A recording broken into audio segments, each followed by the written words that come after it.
One of the top stars in U.S. women's soccer is Alex Morgan. Her new memoir, Breakaway Beyond the Goal, is published by Simon & Schuster, a division of CBS. Alex Morgan is here. Good morning. Hi, good morning, you guys. So great to have you in person. We were all cheering you on, of course, during the World Cup. I imagine you're still celebrating that victory. Of course. I think I always will be. I mean, it's something that we've looked forward to for so many years. So it's great to bring it home and celebrate with everyone as well, because everyone took a part in it. What was different this time? You know, I think if we knew that answer, then we'd probably do it every time. But we don't know the reason for that. We just know we came together as a team more than ever, and it felt like home games. Canada almost felt like we were at a home World Cup. We had so many American fans coming up for the games, and so that helped us, that gave us that boost. Listen, you have loved this game since you were a little girl. I loved in the book where your mom had saved a note that you wrote when you were 8 years old. I asked him to pull that note because I was so impressed that even at 8, look at this. Hi, Mommy. My name is Alex. Go ahead. And I'm going to be a professional athlete for soccer. I love you. Alley Cat. Yeah, I mean, you knew that even at 8. And your dad was really very instrumental. You said that your dad used to say, you're the best, but you can be better. How did that affect your game? He always kind of pushed me the right amount, and I feel like that's important for parents to just see that it's okay to push kids into something, but not too much. You want them to naturally gravitate towards something. So that's what I think me and my dad have such a great relationship.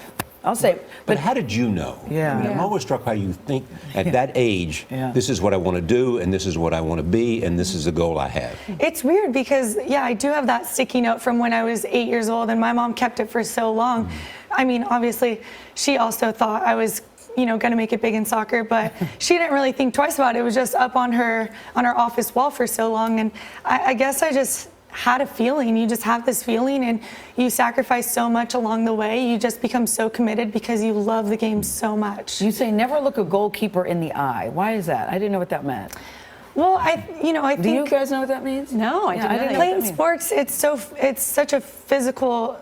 Sports are so physical, but they're also mental and emotional. Exactly. So that's kind of everything else. It's just the fact that I'm in control of my own emotions, in control of my mind, and so it's a way for me not to let the keeper get into me. Oh, and they would probably want to do it because they want to stare you down and say, you can't get that ball past me. Or sometimes keepers, they'll point left or they'll point right, and so it makes you think, like, should I go that way that she's pointing? Should I go the opposite way? Okay, got it. So it's a little bit of a mind game. You speak so warmly about Abby Wambach in this book, and tell us, what was so special, do you think, about this year's team? You know, we had a lot of veterans on this team, and Abby was one of them, and I really look up to Abby. Honestly, she's been a really big mentor for me throughout my national team career, so it's great to be able to finally get this World Cup for her, for this team, for this country. She has had the best career, and all she was waiting for was that World Cup title, and she got it. So it was pretty amazing to be on that ride with her. Is there a sense among you and your colleague that this is going to give a great push to women's soccer? I think so. You know, I think we've seen that in the last couple of years. We've seen it tipping over. Obviously, it's going to take a long time eventually. Like, just soccer in America has been growing, but it's slow and steady. But I think for women's sports, I don't even think soccer, I think just women's sports and soccer internationally, I think it's going to help countries in other countries who may not give as much funding for their women's teams. I think it may have them look a little bit more into that and give a little more funding and create youth teams for women's soccer and women's sports. You write about in 1999, you were watching Mia Hamm and Brandi Chastain say, I want to be like them. Yes. And now people are looking at you, Alex, going, I want to be like Alex. What must that be like for you? I often wonder about people in your position, and you got to play with your mentors, and they're now your friends. What does that mean to you that no girls are sitting at home going, I want to be her?